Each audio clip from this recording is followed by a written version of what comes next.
अस्सलाम वालेकुम दोस्तों, क्या हाल है? आज हम जो नॉर्मली हमारे टॉपिक चल रहे थे, हम उससे हट के करीम के बंद होने की वजूहात जो हैं वो जानने की कोशिश करेंगे। आज का सवाल हमारा यही है और उसका जवाब तलाश करने की कोशिश करते हैं कि करीम की यहाँ से अपनी सर्विस मुअत्तल करने की क्या-क्या वजूहात हो सकती हैं। वीडियो काफ़ी लंबी होगी, पार्ट 4 पे मैं लगा के इस वीडियो को आपके लिए जो है अपलोड करूँगा, ताकि ये है कि आपको सुनने में आसानी हो और जल्दी से जल्दी वीडियो कवर हो।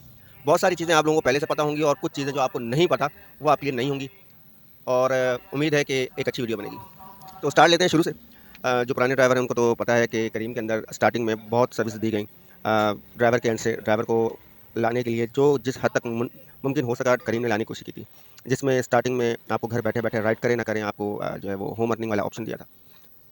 तो ऑनलाइन रहना है अपने मतलूबा एरिया में, बस आपको पैसे मिल जाने और लोगों ने लिए हैं। करीम ने खुले हाथ से दिए हैं। उसके बाद जो है करीम ने फारवे बोनस स्टार्ट किया। करीम ने राइड कैंसिल होने की जो सर्विस थी, वो बड़े ही मुनासिब तरीके से ड्राइवर्स को डील किया। ड्राइवर्स को लगता है कि जी कैंसिलेशन हमारी वजह से ख़त्म हुई है। कुछ ऐसे ड्राइवर जो बिला वजह राइड्स कैंसिल करते थे, तो उनकी वजह से नहीं, नहीं, ऐसा बिल्कुल नहीं है। फारवे बोनस ड्राइवरों को लगता है नॉर्मली रोड पे चलने वाले, कि उनकी वजह से फारवे बोनस खत्म किया गया। फारवे बोनस जो है, जिन लोगों को नहीं पता, मैं उनको बता दूंगा, अगर पिकअप आपका 6-7 किलोमीटर से दूर होगा तो करीम आपको एक्स्ट्रा पैसा देगा।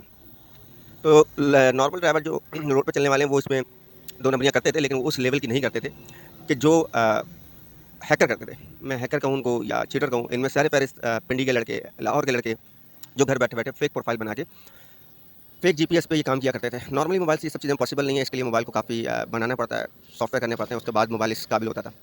लेकिन करीम ने इन सब चीज़ों को रोका। कैंसलेशन जो है वो पैसे ख़त्म कर दिए, क्योंकि बिज़नेस की कैंसलेशन के चार्जेस जो हैं पीक आवर्स लगाकर एयरपोर्ट पर ₹800 ₹900 की एक राइड बुकिंग कैंसिल होती थी। अब जिन लोगों को इन चीज़ों का पता है ठीक है, जिनको नहीं पता उनके लिए मैं बताता चलूँ कि एक ही मोबाइल के अंदर दसों ड्राइवर की एप्लीकेशन ऑन हो सकती है। क्लोनिंग कर की जाती है उनकी। क्लोनिंग वो नहीं जो आप लोगों को इक्का-दुक्का एप्लीकेशन की मिलती है, ऐसी नहीं होती वो क्लोनिंग डिफरेंट होती है। रूट मोबाइल होते हैं, बहुत कुछ। इसके अलावा अल्लाह आपको नेकी दे, तो मैं आपको ये भी बताना चाहूँगा कि अब कस्टमर के लिए नंबर चाहिए। आपको लगता होगा कि नंबर जो है यहाँ सिम में जो है वो 2 नंबरी यहाँ से, नहीं, नहीं, नहीं। जो करीम और उबर के लिए कस्टमर के नंबर्स चाहिए होते थे, उनको ओटीपी चाहिए होते थे, वो ऑनलाइन रशियन वेबसाइट पे अवेलेबल है। 3 रिबल में 1 नंबर मिल जाता है और 3 रिबल अराउंड पड़ जाता था ₹4.5 का।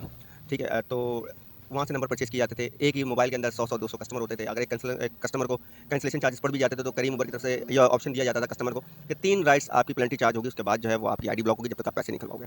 तो ₹3-4 का खर्चा करके एक कस्टमर पे 1800-1200 का नेगेटिव चार्ज करवा के वो एप्लीकेशन लाया। तो करीम ने आम रोड पे चलने वाले ड्राइवर की 2 नंबरियाँ को इतना ज़्यादा खातिर में नहीं लाया, लेकिन जो हैकर थे उनकी वजह से, क्योंकि उन हैकरों की वजह से, इन फ्रॉडियों की वजह से करीम को अगर कहा जाए तो यौमिया, मंथली बहुत दूर की बात है, यौमिया जो इनको सिस्टम में जो 2 नंबरी करके ये पैसे कमाए जाते हैं, तकरीबन करोड़ों रुपए के हिसाब से होते थे।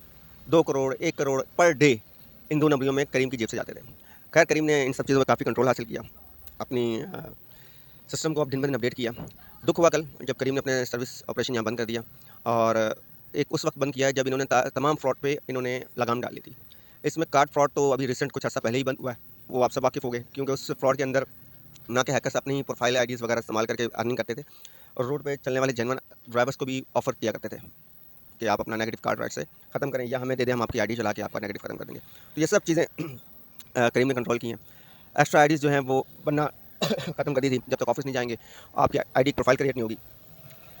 और जब ये सब चीज़ें कंट्रोल हो गई, तो उसके बाद करीम ने ऐलान कर दिया। तो मैं समझता हूँ करीम ने अब जो है वो शायद यहाँ के जो हालात हैं, उस हिसाब से अपनी सर्विस को मुअत्तल किया है, क्योंकि यहाँ पे ड्राइवर्स की तरफ से जो है वो करीम को इतना ख़ास नहीं चलाया जा रहा। उसकी बहुत सारी वजूहत हैं। ड्राइवर करीम चलाना पसंद करते हैं, लेकिन प्रॉब्लम ये आ रही थी कि करीम की राइड्स बहुत कम थी। कस्टमर काफ़ी ख़राब कर दिए थे ड्राइवरों ने। ये तो आप भी इस पे कन्फर्म है कि ड्राइवरों ने काफ़ी बदतमीज़ियाँ और काफ़ी ऐसे मामलात किए, ड्राइवर का खासकर जीपीएस टैम्परिंग करके जो कस्टमर को 500 की जगह ₹1000 का बिल दे दिया। इवन मैंने कुछ ड्राइवर ऐसे पकड़े उस दौर में, जब ये टैम्परिंग वाला केस था, कि अगर कस्टमर का 500 का फेयर बन रहा है तो उसको ₹2000 उसने टैम्परिंग में किया। करीम ने इन ड्राइवरों को ब्लॉक किया। ब्लॉक करने के बाद अभी अगर ज़्यादा दूर नहीं तो इन्होंने सर्वे किया था आज से 1.5 साल पहले, सॉरी 1.5 साल नहीं, 2 साल पहले एक सर्वे किया था। उस सर्वे में मैंने पार्टिसिपेट किया था। कॉल आई थी इनकी इस्लामाबाद से। तो इन्होंने कहा कि जी हम आरा ले रहे हैं, सबसे पूछ रहे हैं, मशवरा ले रहे हैं कि करीम की सर्विस को मज़ीद कैसे बेहतर किया जाए। करीम हमेशा ड्राइवरों से डिस्कस किया करता था, पहले ऑन टेबल किया करता था। इनकी डीएचए में बैठक लगा करती थी। अपने मतलूबा जो ड्राइवर होते थे, जिनकी आईडी पुरानी होती थी या जिनकी सर्विस कुछ बेहतर होती थी, उनको बुलाते थे। उनको बुला के उनकी जो है वो हौसला अफ़ज़ाई किया करते थे, प्लस उनसे मशवरा लिया करते थे। फिर इन्होंने वो चीज़ ख़त्म कर दी, क्योंकि इन्होंने काफ़ी चीज़ें चेंज की थी, अपने खर्चे कंट्रोल करने की कोशिश की थी। तो उसके बाद इन्होंने मोबाइल पे सर्वे लेना शुरू कर दिया, कॉलिंग पे। अब जब कॉल पे इन्होंने सर्वे लेने की कोशिश की, तो उसमें जब मेरे पास कॉल आई है, तो मैं अपनी आपको इनसे डिस्कशन हुई है, मैं आपको बताता हूँ। तो इन्होंने जब मुझसे पूछा तो मेरी इनसे काफ़ी लंबी 1 हफ़्ते तक बातचीत चलती रही है, जिसमें सबसे ज़्यादा मेन अहम चीज़ ये थी कि यार सर्विस को कैसे बेहतर किया जाए। तो सर्विस बेहतर एक ही सूरत में हो सकती है कि कस्टमर राइड बुक करे तो फ़ौरन गाड़ी आ जाए। अब यहाँ पे करीम का कस्टमर जब राइड बुक करता था तो यहाँ पे ड्राइवर अवेलेबल नहीं है। अगर अवेलेबल है तो वो काफ़ी दूर है तो वो ज़ाहिर-सी बात उसके आने के चांसेस कम है। तो इनको मशवरा मैंने ये दिया था या मैंने अपनी इनसे जो इज़हार होता है वो ये किया था कि आपने तकरीबन फ्रॉड केस के चक्कर में आधे से ज़्यादा ड्राइवर बंद किए हुए हैं और वो 2 नंबर आईडियाँ या फ्रॉड आईडियाँ लेके चला रहे हैं। काम तो करना चाह रहे हैं लेकिन आप लोग काम करने नहीं दे रहे हैं। अब फ्रॉड पे आप लोगों ने काफ़ी हाथ गिरफ्त जो है डाल दी है, लेकिन उसके बावजूद जो है अब आप ड्राइवर खोलने की तरफ जाएँ, इनकी गाड़ियाँ जो ब्लॉक हैं वो खोलने की तरफ जाएँ, तो उन्होंने कहा कि गाड़ियाँ जो है हम अनलॉक नहीं कर सकते क्योंकि उन पे बहुत मेजर केसेज़ हैं। एक-एक गाड़ी पे 1-1 करोड़, डेढ़-डेढ़ करोड़ रुपए के जो है वो भंड है। तो खैर जी, मैंने उनसे यही कहा कि भाई देखें, आपका सारा काम जो है वो पिक्चर्स पे चलता है, कि आप पिक्चर अपलोड करें, आपकी आईडी एक्टिव हो जाएगी। अब पिक्चर जो है वो जिन्होंने डायरेक्टली ऑफिस में जाके दी वो तो सेफ़ है, जिन्होंने एप्लीकेशन के थ्रू की वो सेफ़ है। लेकिन जब आपने एक्टिविटी बॉयज़ खड़े किए, तो उनके हाथों में तो सेफ़ नहीं, उनकी ज़मानत आप नहीं ले सकते हो, क्योंकि उसने एक न्यू ड्राइवर ने आकर रजिस्ट्रेशन करवाई, अपनी आईडी बनवाई, अब उसके पास वो डेटा मौजूद है।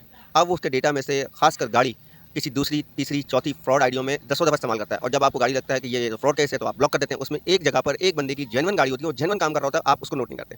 खैर जिनको ये बात समझ में आई, इन्होंने सारी गाड़ियाँ अनलॉक कर दी। इन्होंने ड्राइवर अनलॉक कर दिए क्योंकि प्रॉब्लम यही है ना कि 2 नंबर आईडियाँ जो है वो कितने लोग लेके चलाते होंगे। अगर आपने 100 ड्राइवर ब्लॉक किए हैं तो उसमें 30 बंदे तो आपकी फ्रॉड आईडी लेके चला लेंगे, 2 नंबर आईडी बना के चला लेंगे, लेकिन 70% अफराद तो वैसे ही बैठे हुए हैं, वो तो दूसरी कंपनी के साथ चल रहे हैं। तो इन्होंने फिर ड्राइवर आईडीज़ भी खोल दी। अगर इन्होंने कोई चीज़ अनलॉक नहीं की है तो वो था कस्टमर। काफ़ी हद तक कस्टमर इनके ऐसे थे जिनको चार्जेज़ उनकी हरकतों की वजह से लगे और ज़्यादातर जो पेनल्टी चार्ज हुई थी, मैं बहुत बहुत पुरानी बात कर रहा हूँ, उनको जो है ड्राइवरों ने बिला वजह की पेनल्टी चार्ज करवाई। उनके ड्रॉप लोकेशन में जाना नहीं था या XYZ आए, लोकेशन बंद की, राइड कैंसिल की, पेनल्टी चार्ज की, चले गए।